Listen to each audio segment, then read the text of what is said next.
Welcome to Keentel Engineering.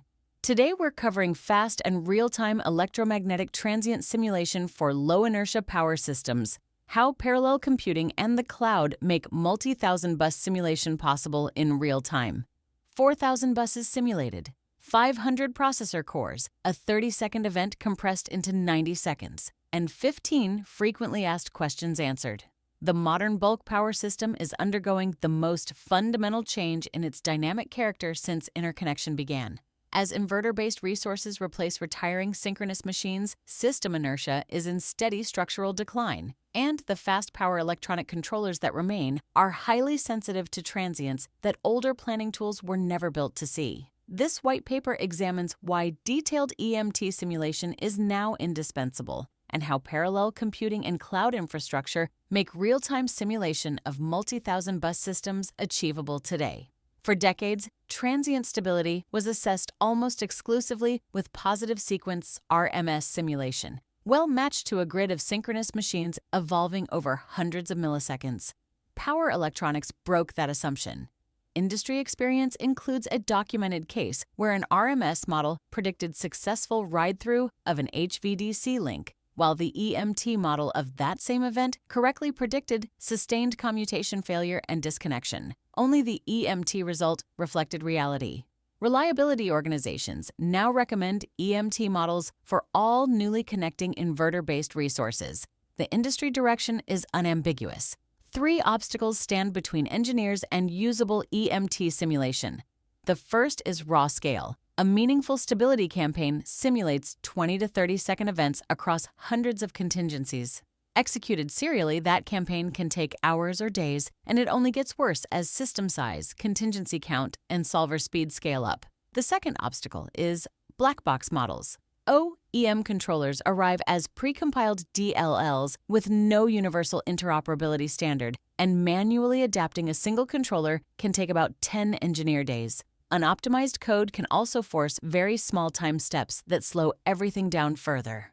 The third is HIL economics. Physical replica bench time is scarce, expensive, and shared across many projects, so worst cases have to be found before committing hardware, which is exactly what fast SIL screening makes affordable. 4 modes cover the full spectrum of simulation needs. Offline EMT uses generic control models in the classical mode for plant-level equipment stress evaluation. Accelerated or parallel SIL uses real code controller emulation for DER integration and interaction studies, running hundreds of contingencies in batch. Real-time controller HIL uses physical control replicas for protection and control design, testing, and pre-commissioning. And quasi or faster than real-time digital twin mode reinitializes from the state estimator every 5 to 10 minutes to support online transient stability assessment. Real-time speed comes from 3 techniques working together. Decoupling and parallelization exploit the wave propagation delay on long transmission lines, which gives an exact decoupling boundary. Smaller matrices then solve far faster in parallel. Compensation and interpolation handle switching events between fixed time steps without sacrificing accuracy, using switching function converter models that balance fidelity and speed. And efficient parallel scaling, combining modern multi-core hardware with cache-efficient partitioning, turns theoretical speedup into measured, often superlinear performance. A benchmark on a 1,666 bus utility grid makes this concrete. Real-time performance at a 40 microsecond step on fewer than 60 cores.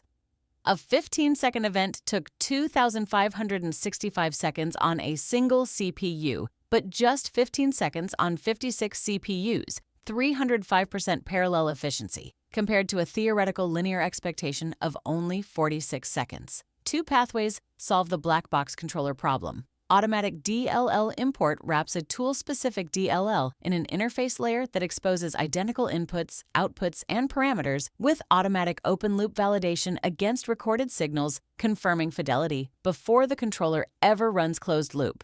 Standards-based import applies where OEM code follows emerging industry interchange guidelines.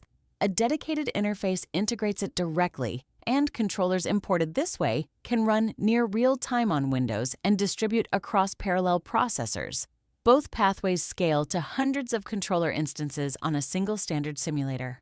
The largest benchmark demonstrates just how far this technology scales. 4,000 three-phase buses, 6,700 lines, loads and switched shunt reactors, 2,000 transformers and synchronous machines, 150 inverter-based resource plants, 300 OEM controller DLLs, 70 FACS and HVDC converters, and 100 protection relay models. On a 500-core cluster, a 30-second event completes in 90 seconds of wall clock time, 3 times slower than real time, but fast enough to compress a days-long contingency campaign into about an hour. The grid itself solves at roughly 50 microseconds on about 100 cores, while controllers run at 10 to 16.67 microseconds on about 300 cores.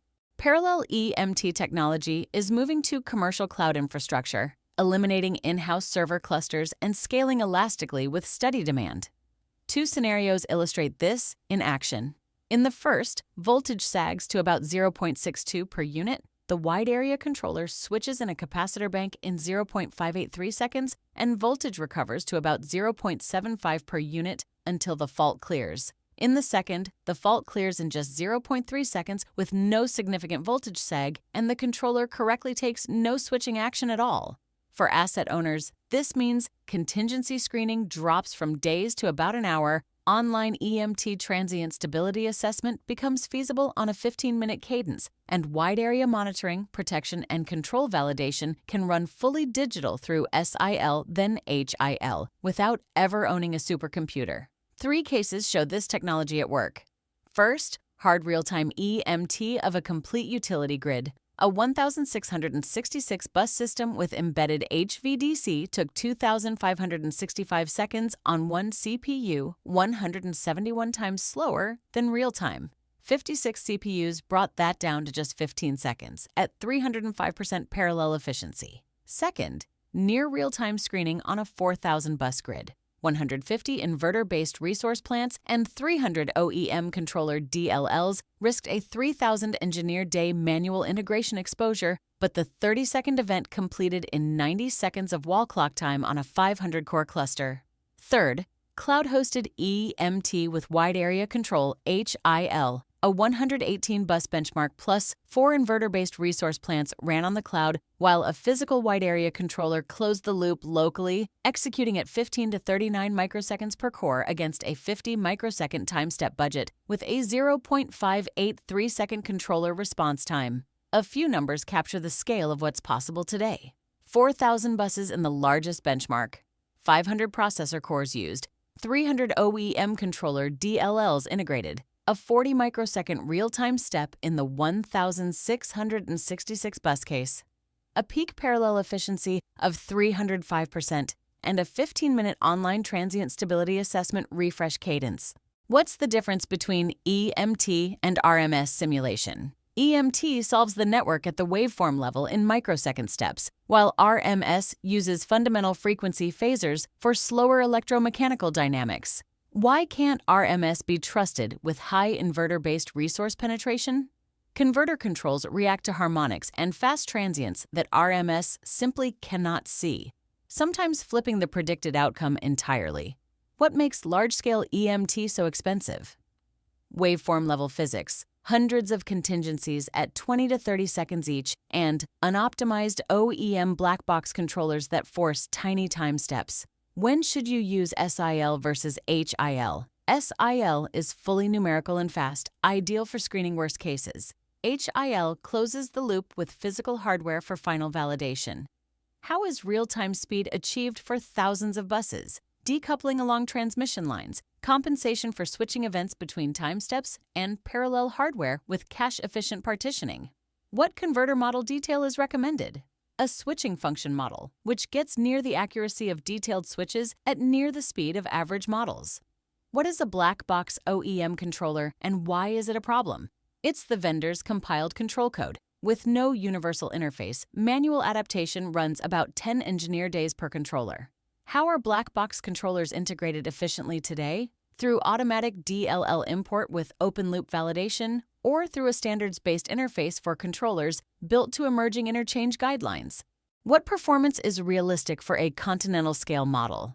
A 4,000 bus, 150 plant benchmark completes a 30-second event in 90 seconds on a 500-core cluster, about 1/3 of real time. Can EMT really run in the cloud with hardware in the loop? Yes, for wide area applications, the grid runs on the cloud while a physical controller closes the loop locally over standard protocols. What did the cloud-based wide area control demonstration show? Correct capacitor switching during a real sustained fault, and correct restraint during a fault that cleared on its own. What is an EMT digital twin? A high-fidelity model reinitialized from the state estimator every 5 to 10 minutes, fast enough to deliver EMT-grade stability results operationally. How many contingencies should a stability campaign plan for? Hundreds, at 20 to 30-second event durations, while staying fast enough for specialists to intervene mid-campaign. Does fast SIL replace HIL testing? No. It prioritizes it, identifying the worst cases so scarce, expensive bench time gets spent where it matters most. What should owners specify in procurement? EMT models for all new inverter-based resource, HVDC and FACTS equipment, standards-based controller deliverables, and OEM commitments to optimize code for real-time execution. Let's talk about a blind spot that's costing the industry real reliability margin. Traditional phasor domain, RMS-based tools were built for a grid full of spinning generators, and they simply can't see how fast modern converters actually respond. There's a documented case where an RMS model predicted an HVDC link would ride through a disturbance just fine. The EMT model showed the real story: commutation failure and disconnection. That gap is exactly why reliability bodies now expect full electromagnetic transient modeling for new inverter-based resources. The challenge has always been speed. A 1600 bus grid simulation that took over 2,000 seconds on a single processor dropped to 15 seconds once properly parallelized across 56 cores using network decoupling to get there. Scale that up, and a 30-second event across a 4,000-bus, 150-plant system now completes in 90 seconds on 500 cores, fast enough to compress a days-long contingency study into about an hour. None of this works, though, if you can't trust the models feeding it. Manually adapting 300 OEM black box controllers by hand runs, about 10 engineer days each. Automated import with validation eliminates that exposure almost entirely. And the workflow itself has matured. Fast software in the loop finds the worst-case scenarios first, so limited hardware in the loop bench time gets spent only where it counts, right up through cloud-hosted validation against physical control hardware.